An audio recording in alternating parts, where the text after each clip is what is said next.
Hello guys! So, ang dami ko pong na-harvest sa labas, no? Meron po tayo na-harvest na maraming eggplant. Dami pong eggplant na harvest natin, lalo na yung tomatoes.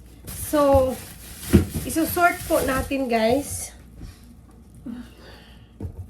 Nakarating ko lang galing trabaho. Ito oh, ang laki talaga ng tomatoes. Pero marami gaya nito. May ano na siya, rat. So, itatapon po natin siya kasi hindi na ito maano, oh. Rati na po siya. Ito, pwede pa to kahit meron siyang ano, pwede pang ikat. Parang rati na rin to eh. See? Ang dami talaga, oh. Ito. Itatapon na natin siya guys para hindi talaga siya ewan ko po. Ito naman, naano ko lang siya doon pa nung nag-pick up ako, nag-harvest ako niyan. Ito, hindi siya masyado, pero itatapon na rin natin yan. Kasi ang dami talaga nating, ito. Ang daming maitapon.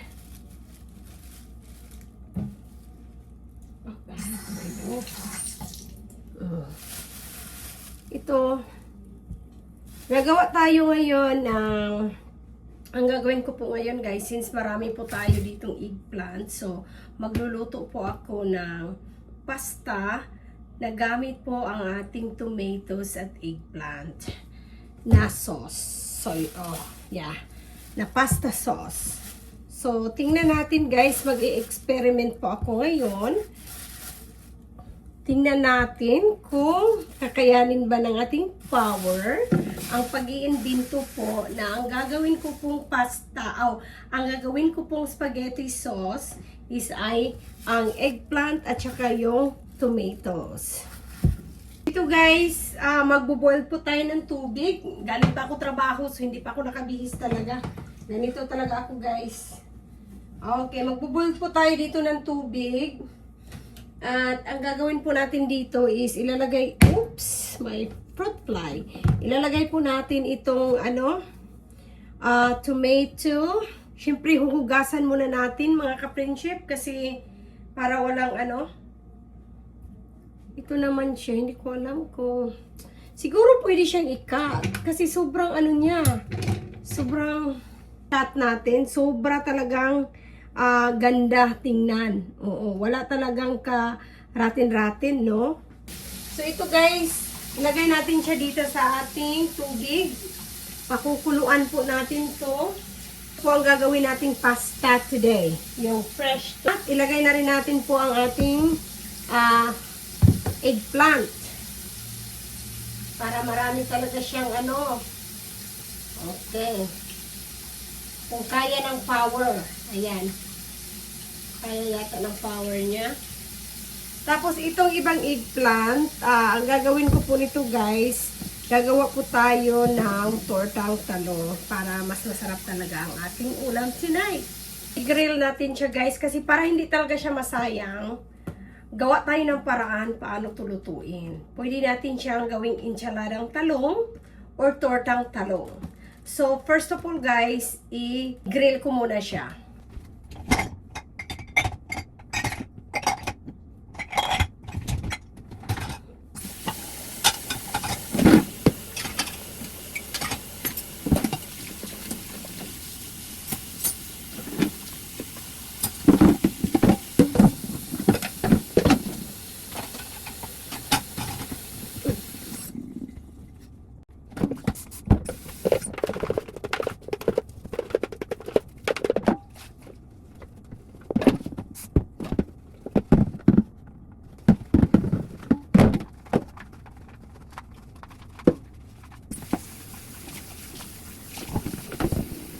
So, ito na siya guys. Kumukulo na siya. Pakukuluan pa rin natin to. Talagang sobrang kulo. Okay? Yung talagang magtitinder talaga siya. So, guys. So, ito na po yung pinaboiled natin na na tomatoes at saka eggplant. So, tanggalin po natin ang skin nito. So, let's go. Magiwa po tayo dito ng mga onion, garlic para sa ating spaghetti. First ko po ito na first na experiment ko po na ang aking sauce na ilalagay is yung fresh tomato talaga at saka eggplant. Tingnan natin guys kung ano talaga ang kalalabasan po ng ating spaghetti.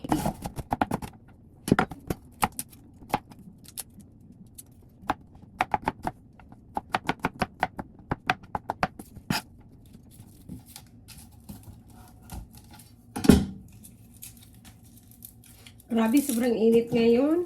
Hindi naman siya masyado talagang init, pero grabe na talaga ang long beans ko. Talagang pawala na talaga siya. Hindi ko maraming bawang.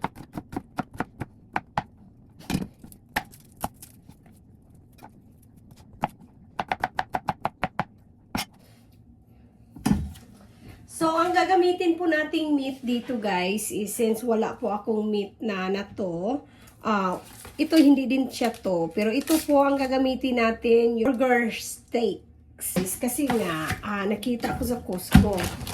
So, ang pangalan po ng kanyang ground meat, na hamburger ground meat. Ito guys, Wagyu.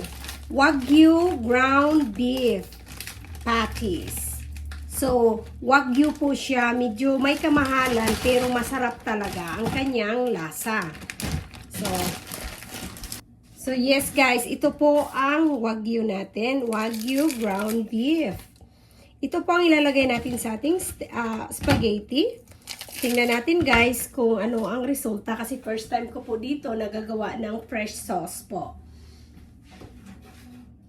So, ito ay medyo mainit na. Lagyan natin ng konting butter. Okay.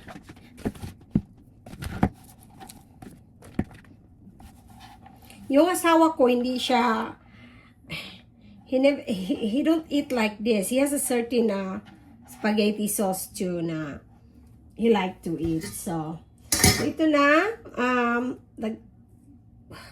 We have to remove the skin. Isusukin natin ang ating onion at garlic. Ito guys, nahiwa ko. Ito po ang ating, ano nga bang tawag nito? Eggplant. So, ito siya. Tapos, ito po yung ating, ito na siya. Tapos, ilagay po natin to. Pero mamaya na, okay? First, we have to smash this. Okay. Iwan ko lang kung magugustuhan ba ito ng anak ko, guys. Kasi kami lang naman talaga dalawa ang kakain ito eh. Kasi yung asawa ko, hindi po yan kumakain ng mga ganito. So, since ang dami po niyang ang daming liso, ang gagawin po natin yan is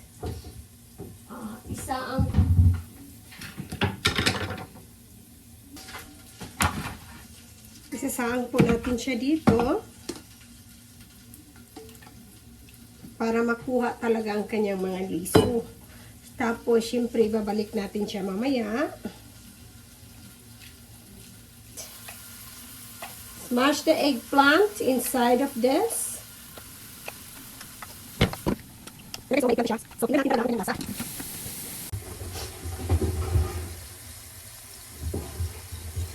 So, ito na siya, no? Ang ating ground beef. Natin ng kunting asin para medyo masarap ang ating spaghetti.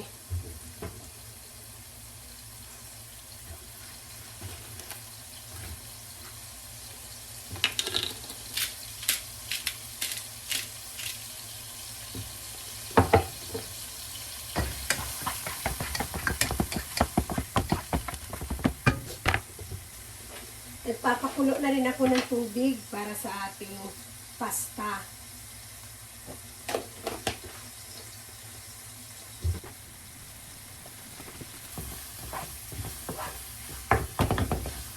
amoy. Sobrang sarap ng amoy niya. Yung wagyu na steak, guys, or part ng cow.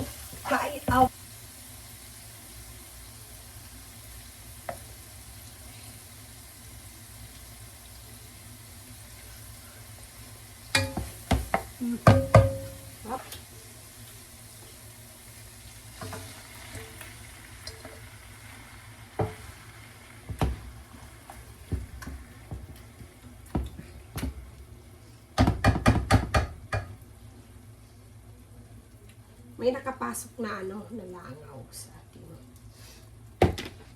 siya.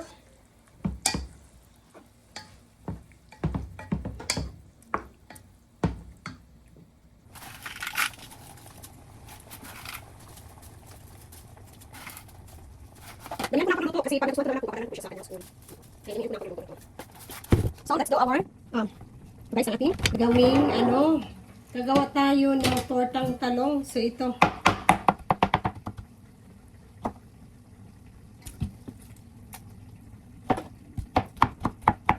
Dito po ang paggagawa ko ng ating tortang talong. Para wala talagang sayang.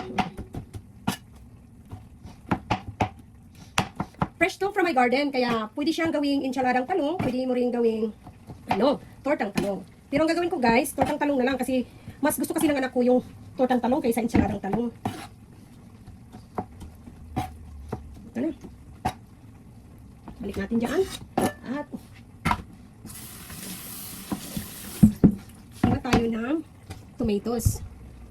Yung parang talaga. Ito.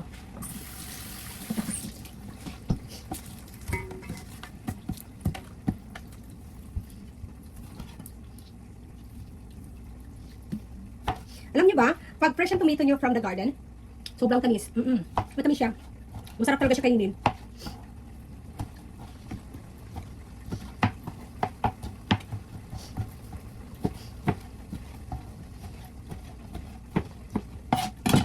Kaya natin dyan.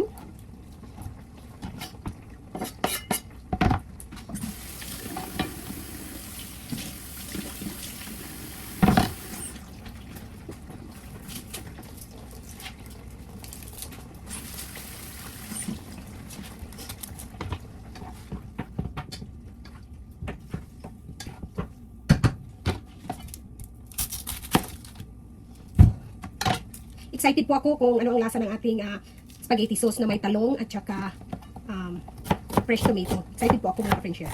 I am so excited. Sabi ko nga, first time ko po gagawa ng sarili ko pong sauce sa spaghetti. Kaya tingnan natin kung ito ay successful ba.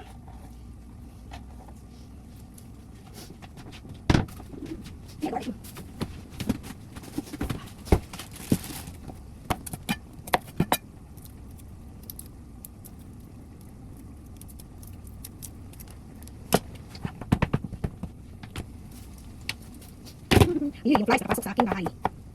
Hindi ko alam paano siya makapalabas.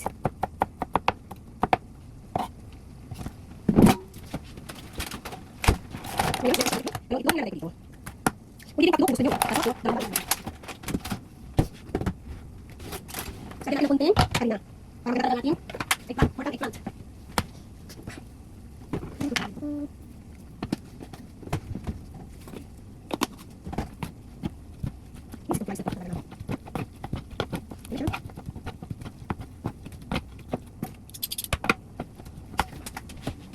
Siyempre, gamitin natin sa ating, ito isang slice. Ito po, ang laki Pilipino na cheese, di ba? Oops, mali.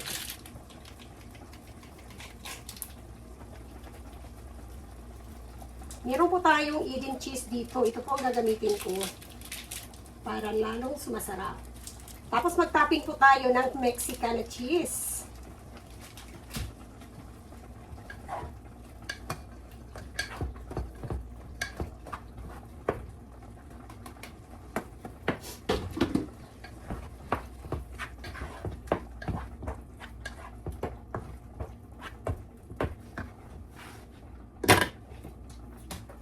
Mexican cheese po, lachona. Ita-try po natin mga ka-friendship.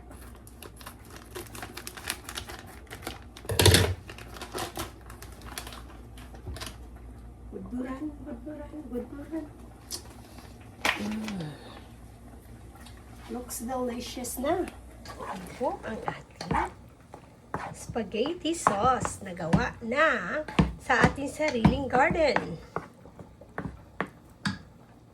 Chef, so ilalagay natin siya.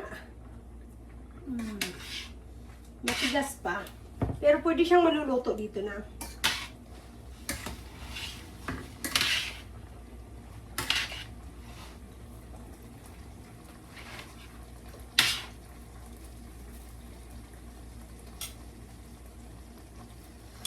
So, dito natin siya lulutuin to finishing up dito sa sauce.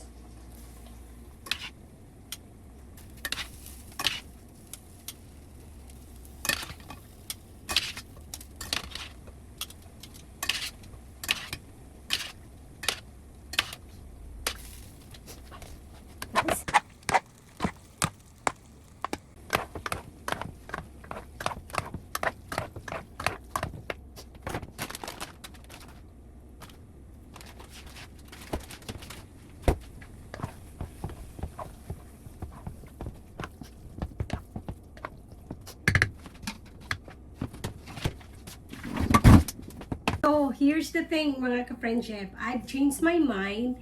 Instead that I will make this as tortang talong, I will bake this. So, ibibake po natin siya. Lahat po ng aming ulam tonight is experiment ko po. Experiment po natin. Let's see.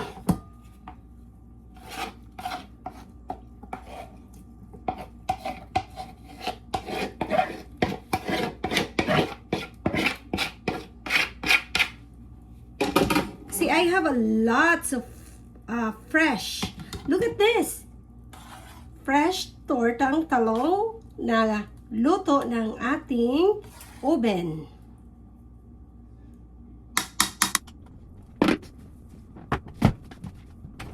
Ito na lang.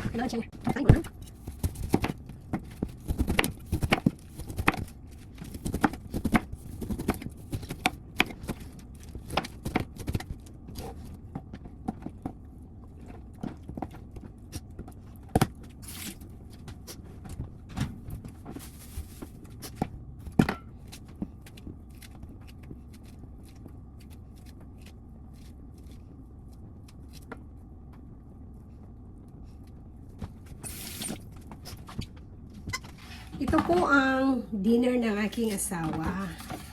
Kasi di yan kakain ng kanin talaga. Yung sa kanya lang talaga is mga prutas. Tsaka ice cream.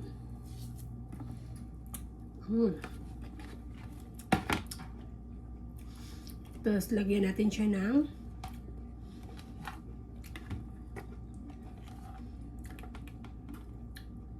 ito siya ang ating fresh na sauce, no? Spaghetti sauce. So, i-try natin guys. Ito po yung eggplant at saka tomato sauce na nilalagay natin. Perfect! God! Sarap! Sarap! Sobra!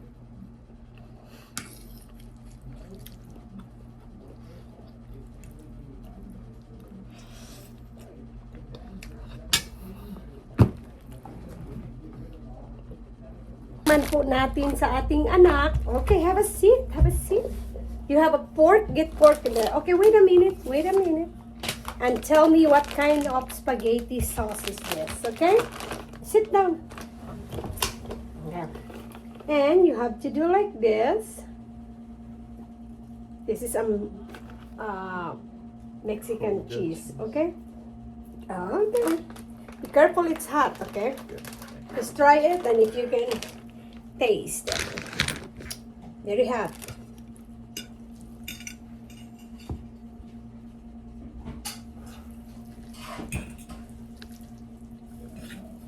Tomato sauce? Tomato sauce? Pizza sauce? Did you taste it? Pizza sauce? Not yet. Did you taste it? It's like Mariana sauce. Looks familiar. I can't. What do you think? It's good. It's good? Know what it is though. Pepino? No, you want to know? That's I make my own fresh tomato from the garden and eggplant. Eggplant? Yeah. It's so delicious, right? Yeah, it's good. Fresh tomato and the eggplant. Baked eggplant. Try it. Careful, it's hot from the oven, so.